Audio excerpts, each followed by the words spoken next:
Gue punya informasi rahasia tentang pergerakan harga emas yang hanya diketahui segelintir orang saja. Ternyata, pergerakan harga emas ini ada polanya. Pola-pola yang selalu berulang, yang jika lo pelajari, bakalan ngasih info penting yang menentukan sukses tidaknya investasi lo di emas. Kalau lo pikir harga emas itu naik turun karena kebetulan, jujur gue bilang, lo lagi main di pasar yang lo nggak ngerti. Setiap tahun, kejadiannya selalu sama.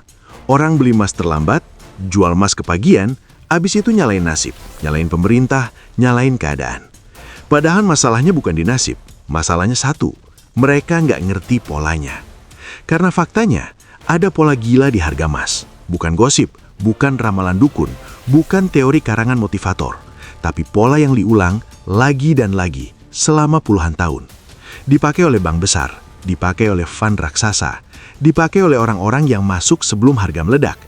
Dan yang bikin merinding, pola-pola ini baru kelihatan jelas sekarang. 2025-2026 itu bukan tahun normal.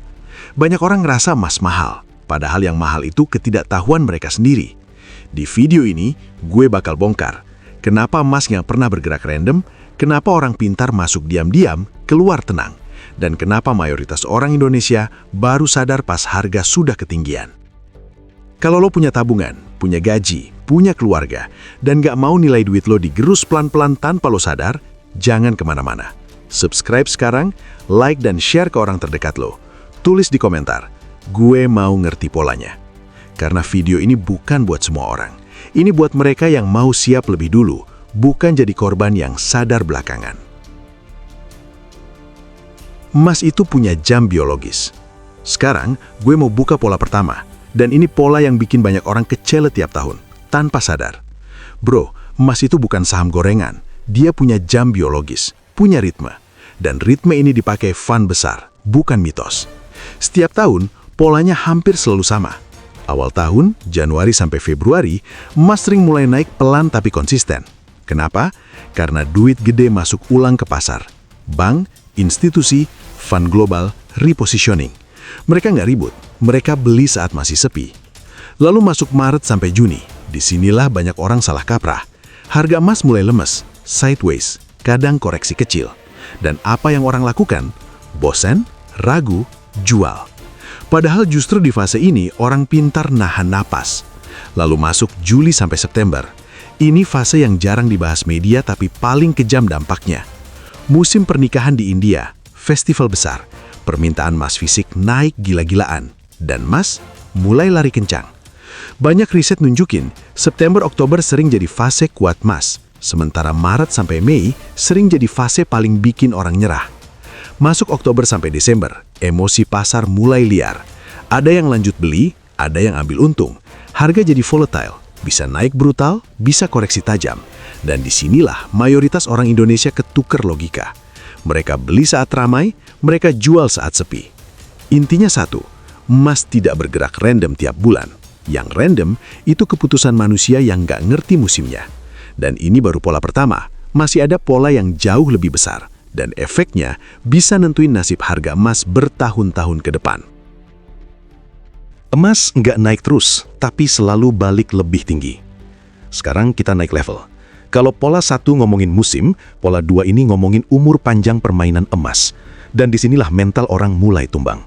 Bro, kalau lo lihat grafik emas tahun 2 tahun, lo bakal mikir, emas biasa aja.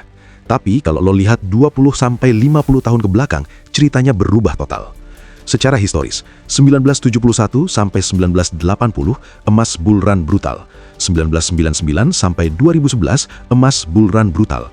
2018 sampai 2025, bull run besar yang lagi berjalan sekarang. Rata-rata siklus emas itu 7-10 tahun, polanya selalu sama dan kejam. Naik lama, orang mulai tertarik. Koreksi brutal, mental rontok, fase mati suri bertahun-tahun, orang bosan, keluar. Meledak lagi, publik baru sadar.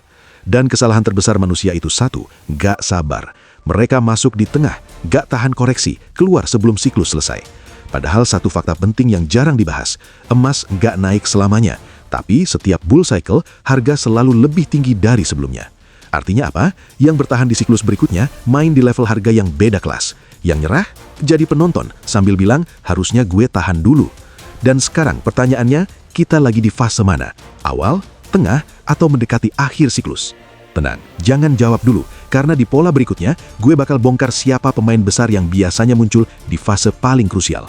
Dan kalau mereka sudah masuk, biasanya harga nggak pernah balik murah lagi. Di sini kita tahu kita lagi di fase apa. Sekarang gue jawab pertanyaan yang dari tadi nempel di kepala lo.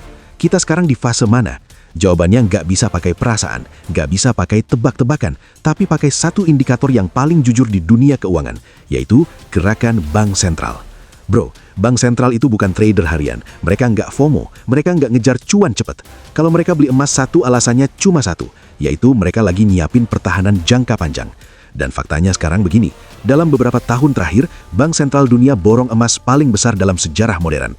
Bukan cuma satu negara, bukan cuma dua, tapi ramai-ramai. Dan ini pola yang selalu sama sejak dulu. Bank sentral nggak masuk di awal siklus, mereka nggak masuk di puncak euforia, mereka masuk di fase tengah menuju matang.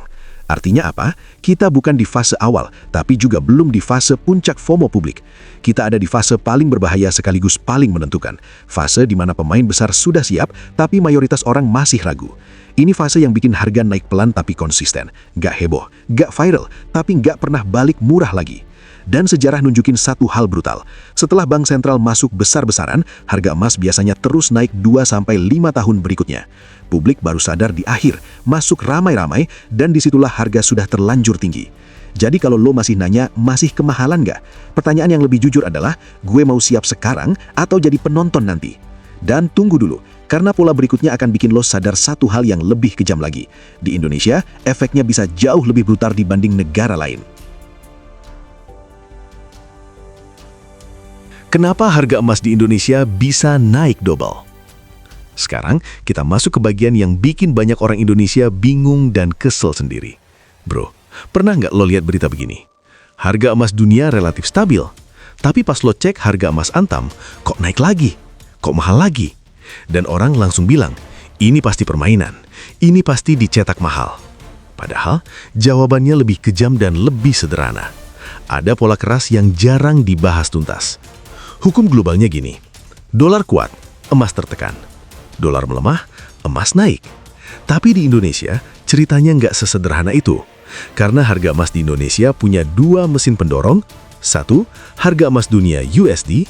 Dua, nilai tukar rupiah terhadap dolar. Sekarang, perhatiin baik-baik. Kalau dolar melemah secara global, investor dunia lari ke emas, harga emas naik. Tapi, kalau di saat yang sama rupiah juga melemah, maka yang terjadi di Indonesia adalah double kill. Emas dunia naik, rupiah turun. Hasilnya, harga emas di Indonesia bisa naik 2 kali lebih brutal.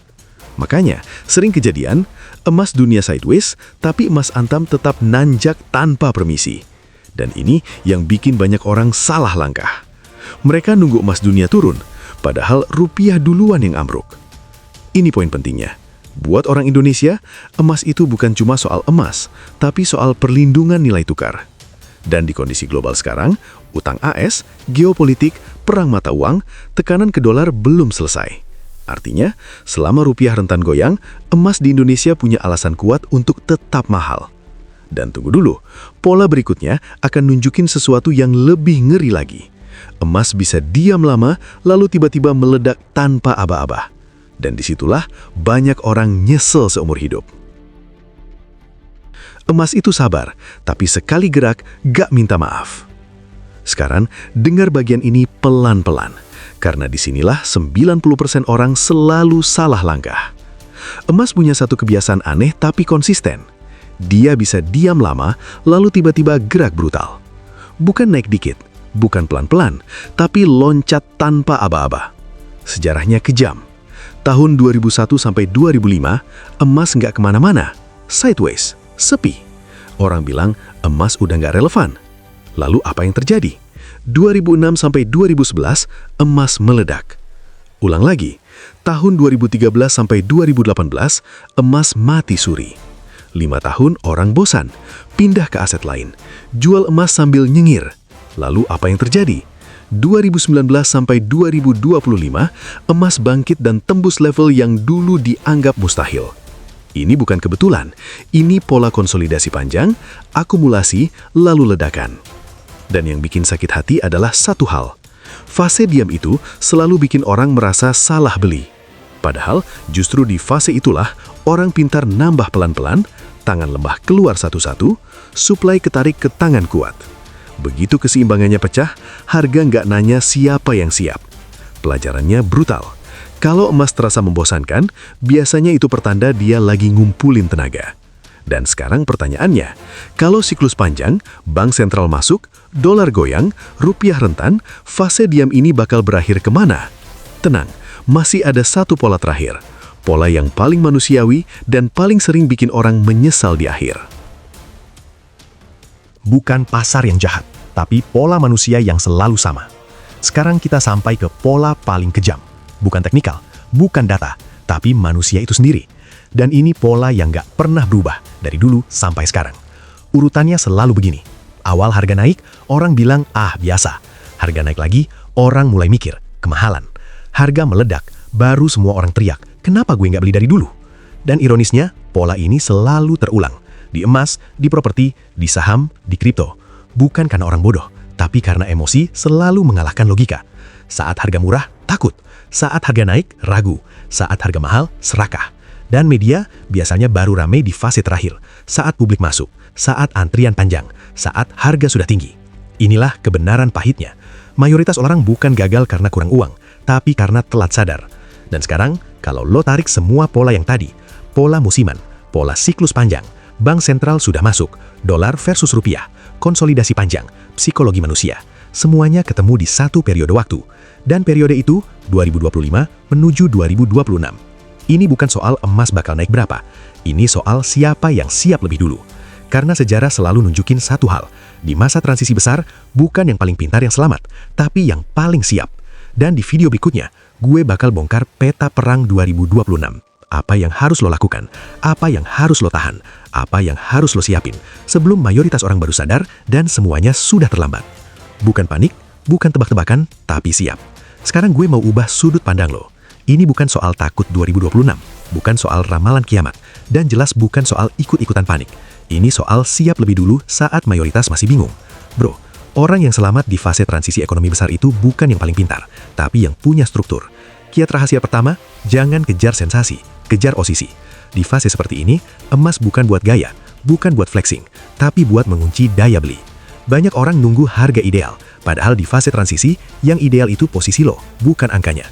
Kiat kedua, pisahkan emas sebagai pelindung bukan alat spekulasi. Orang yang panik itu nanya, besok naik atau turun? Orang yang siap nanya, kalau sistem goyang, nilai gue aman atau enggak? Itu dua mindset yang hasil akhirnya beda kelas. Kiat ketiga, ini jarang dibahas. Tenang itu aset. Saat berita makin ribut, headline makin ekstrim, timeline makin berisik, biasanya fase penting sedang berlangsung. Orang yang tenang gak bereaksi cepat, tapi berpikir panjang. Dan kiat terakhir yang paling penting, jangan nunggu validasi massal. Begitu semua orang sepakat, biasanya kesempatan murah sudah lewat. Sejarah selalu kejam tapi adil. Yang masuk saat sepi, menikmati hasil saat ramai. 2026 itu bukan soal emas bakal berapa, tapi soal lo mau berdiri di posisi siapa saat gelombang datang. Dan sekarang, lo punya dua pilihan. Jadi orang yang siap diam-diam, atau jadi orang yang ribut belakangan.